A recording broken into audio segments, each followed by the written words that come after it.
morning. Our first reading today is Psalm 14, verses 1 through 7. I'll be reading the New Revised Standard Version, and if you want to follow along with me, you'll find it on page 430 in the Pew Bible. The denunciation of godlessness to the leader of David. Fools say in their hearts, "There is no God." They are corrupt. They do abominable deeds. There is no one who does good. The Lord looks down from heaven on humankind to see if there are any who are wise, who seek after God. They have all gone astray. They are all alike, perverse.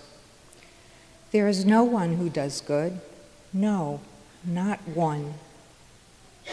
Have they no knowledge, all the evildoers who eat up my people as they eat bread, and do not call upon the Lord?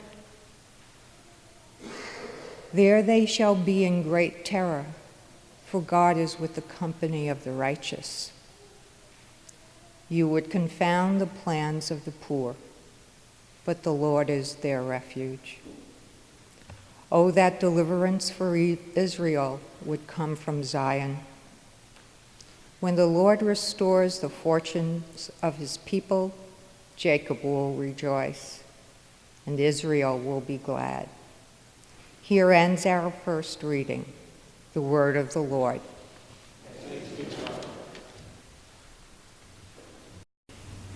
Good morning.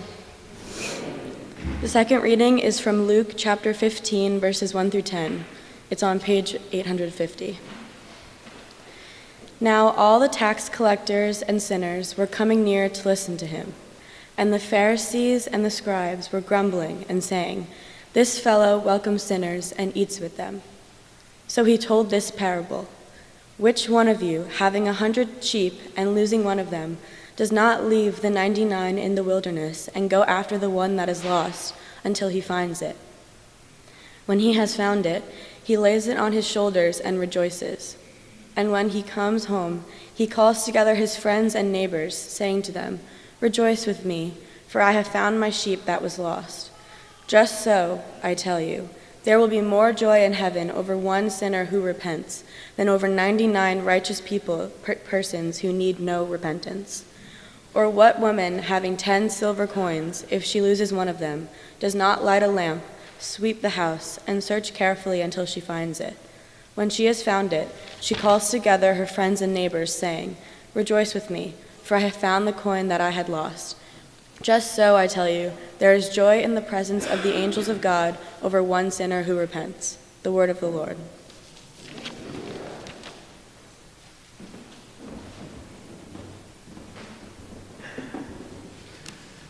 Good morning. When Dale and I were thinking of what scripture to use for today, we first looked at the lectionary, and it was this passage from Luke. And I think at first both of us were like, lost sheep, that's not quite, the mission thing, this whole like a sinner and then forgiveness and all this kind of stuff. But then I look at that first part. Christ is spending time with tax collectors and sinners, and the other people don't like it. Who is he to spend time with these people who do not deserve it? These sinners. They've made their choices, they are bad people, and they don't deserve Christ. And we can get into thinking like that today. That person uses drugs. They've made their choice, they're a bad person, and they don't deserve help. They don't deserve compassion. That person committed a crime, they are a criminal, and why should we bother helping out that kind of person?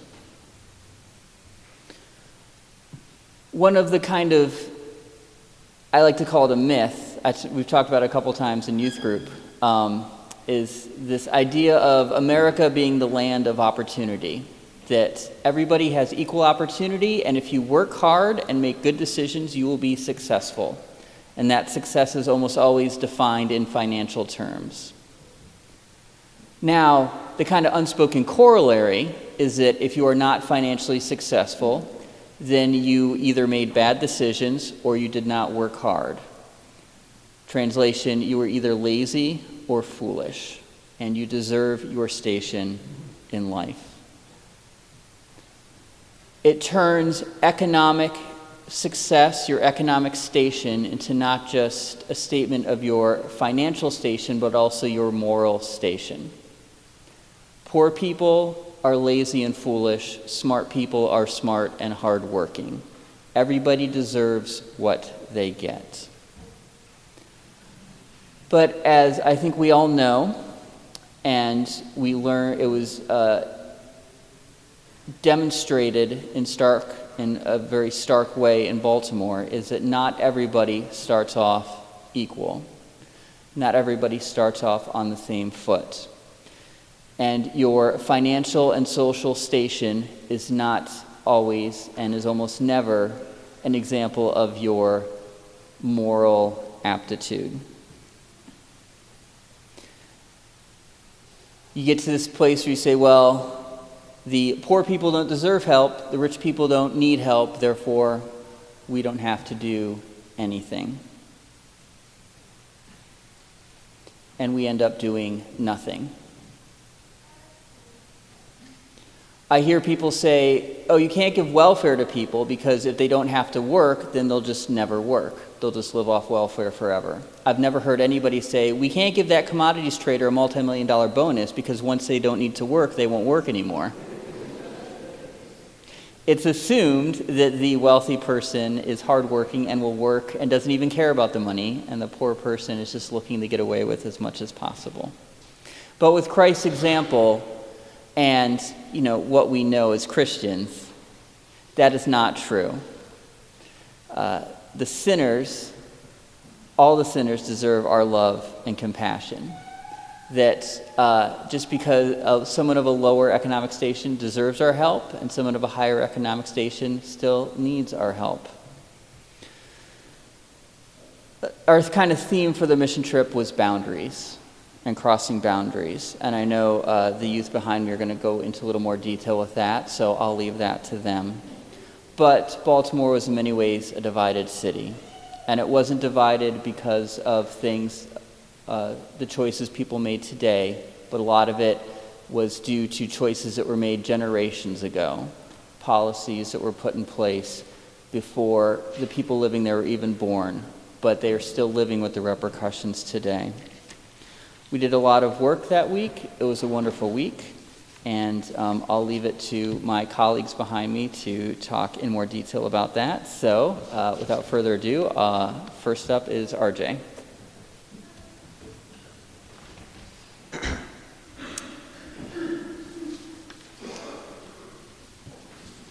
Good morning. It's now been more than 2 months since we returned from our mission trip to Baltimore, and when I reflect on that time, I remember how surreal and long that week was.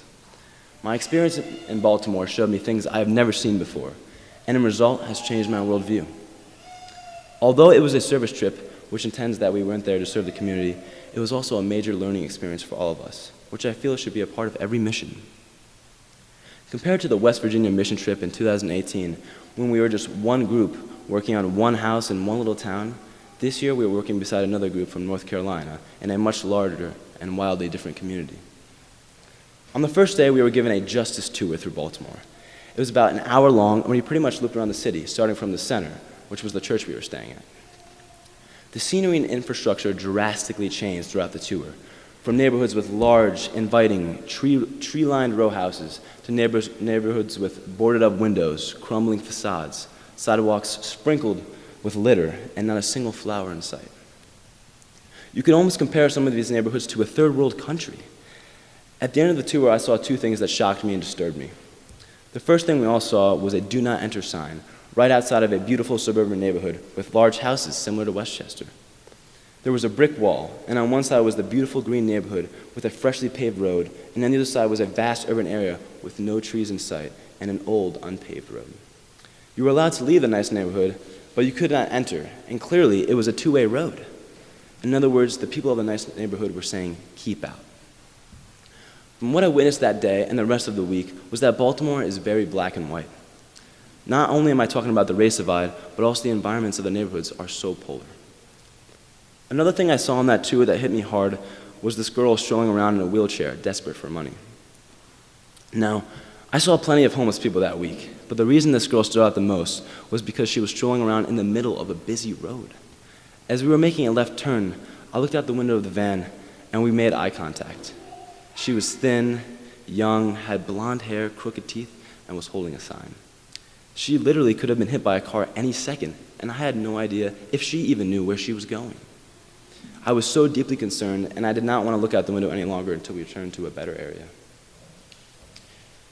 My biggest takeaway from the trip, besides being immensely more grateful, was that to really believe something, you have to see it for yourself. Last year, while prepping for the mission trip, we have been told about the poverty we will encounter in Baltimore. For the past few years, I have learned about the heroin epidemic in the media and in school. But actually seeing dozens of heroin needles and drug paraphernalia on the ground and watching one lady about a shootout demonstrated this problem is real. I remember Mel, one of the leaders of the center, telling us something along the lines of, "Just because you don't see something doesn't mean it doesn't exist." She went on explaining how many politicians make decisions only on problems they see directly and put aside the others that may be hidden in the background. Baltimore is one of those places where a lot is hidden. On the way home, while everyone was asleep, Dale and I had a long conversation about life, religion, and the Bible. One of the things we touched on was that the fact that no one chooses the life they enter into. Although some people have a rough upbringing and end up turning around and doing really well, a lot of the time people are at a disadvantage when they have a troubled upbringing in a poor neighborhood without the influence of parental leadership. This is why it is so important that fortunate people like us give back and help these communities and hope that the next generations won't be as pulled down by their disadvantages.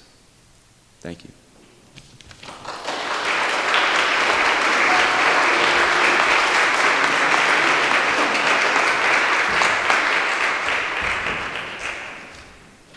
Good morning. My name is Noah Lim, and I am a member of the mission trip because I'm up here, essentially. This was actually my first mission trip, and it was really eye-opening to me to get to go to Baltimore and really see what all the stuff that was hidden. One of the places we worked in was a green community space behind a church. We were tasked with different jobs, so some were working in the garden, but I was picking up trash. And while I was doing this, I was shocked at the number of drugs that I could see strewn around the place. There were caps and syringes everywhere, especially in the back areas, hidden away. Now, I had some questions about why there was so much evidence of drug use, obviously. After talking with Natalie, one of our instructors, I learned that many people in these poorer black communities end up making bad decisions, including using drugs. But also that there's these green spaces, that these green spaces are meant to be shared with everyone, even those who use drugs. It's like people know that those who use drugs are not going to stop without professional help, so they make their lives easier with safe spaces and access to new syringes. Some words are even changed to have a softer tone, like needle is replaced with syringe. And all this is done to avoid labeling people as addicted to drugs. It was amazing to be in a place where everyone had the opportunity to be part of a community without having to worry about social labels. Now, I love the mission trip, especially getting to hang out with my friends. And going forward, I will try to be more inclusive and less judging of others for not what they do, but for who they are. Thank you.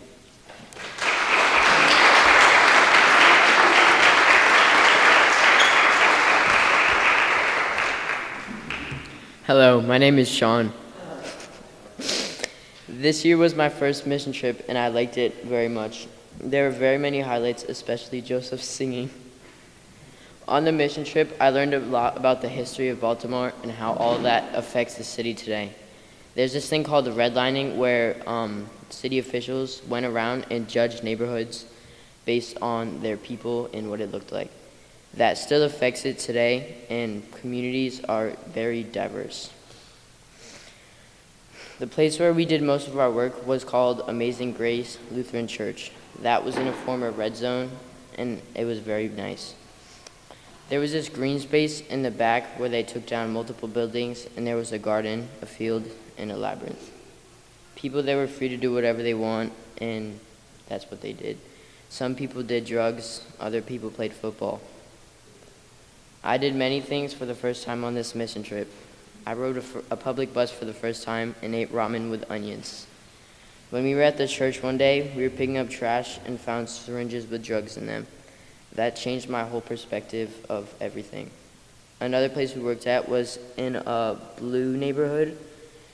That looked very different, and it was like a nice suburban neighborhood.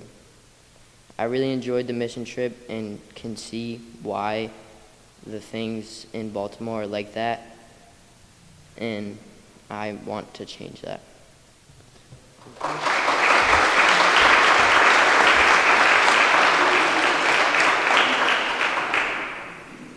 Hello everyone, my name is Gabby Pelosi.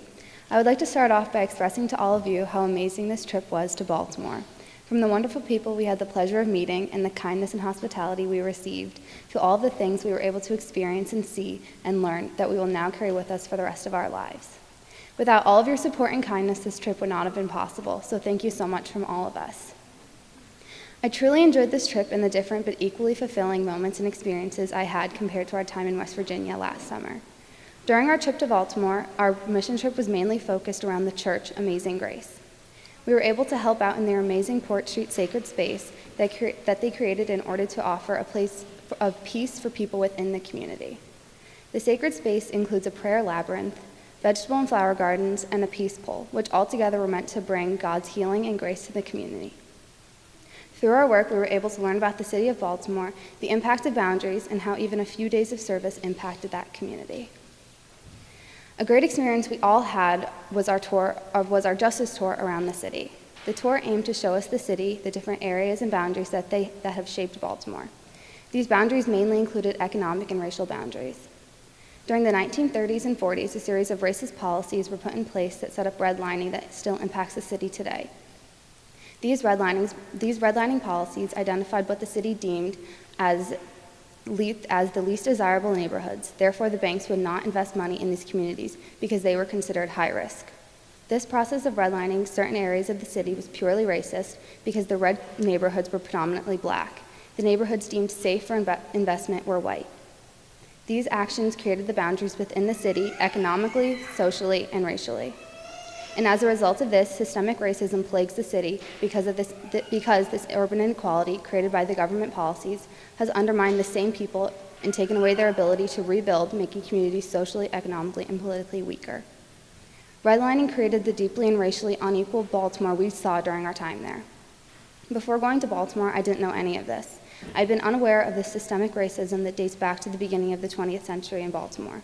Before this justice tour, I really didn't know anything about redlining, and I never truly thought about the impact of boundaries and how boundaries can be found everywhere and separate us in society. Another incredible experience we had was being able to learn about and experience firsthand what being on the Supplemental Nutrition Assistance Program, also known as SNAP, is like for families. To recreate that experience, each person on the mission trip was given $1.64 because that is how much someone on the program receives per meal.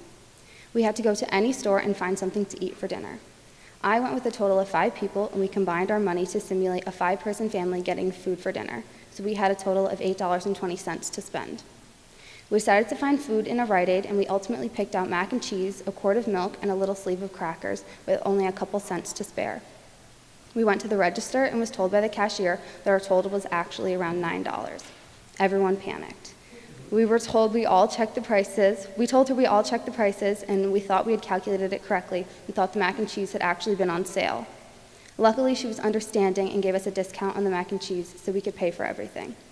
This activity was truly eye-opening for us because we got to experience the stress of not having enough money for food, something that comes so easily to so many of us. If that woman had not been understanding of our issue, what would have happened? I will personally always remember that experience as one based around empathy and being able to put yourself in someone else's shoes, and being able to understand just a little more about another's life and their struggles.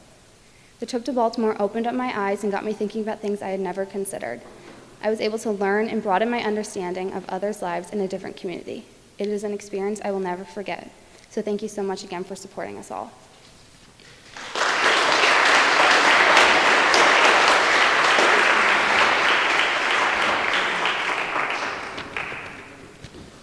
I just want to conclude with my own kind of experience. The one thing that struck me repeatedly at different places we went to was the kind of freedom of the ministry. A number of our youth talked about the green space, which is open to anyone in the community. The other place I worked at, on Tuesday we split into two groups, and my group went to this church in this more suburban area that was doing a food drive. And they had put out basically the things, oh, please leave out on your porch this stuff. So we went out and got all the bags and sorted through the food.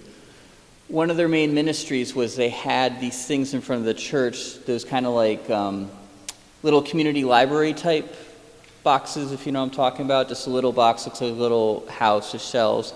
Every day they would put little packets of food out there with some specific protein, fruit, vegetable, that kind of stuff. And then anyone who wanted could just drive up and take it. And I've volunteered at food pantries and stuff, and usually you come, it's open during this time, you register, they make sure you're on the specific list of people who need assistance, and then you can take a specific amount, and you can only come like 2 or 3 times sometimes during the week. And I said, well, do you do any checks or anything? Like, no, anyone who feels like they need the food for whatever reason can come and take it. It's just our gift to the community. We're not going to judge if somebody's needy enough or, desperate enough or anything. We just put the food out, and if they need it, they take it. And, I really had to kind of like take a second to be like, oh, okay, I understand this view of doing ministry, and I really kind of liked that. Just, we're doing this for anyone who feels like they need it, and we're not going to figure out if they need it enough. It's a free gift. So that's one thing I really took from this trip personally. In addition to all the wonderful memories of all these wonderful young people, it was one of the best weeks of my life. So, and I'm already looking forward to the ministry we're going to do next year. So, thank you for all your love and support, just both for me and the youth program. And yeah, amen.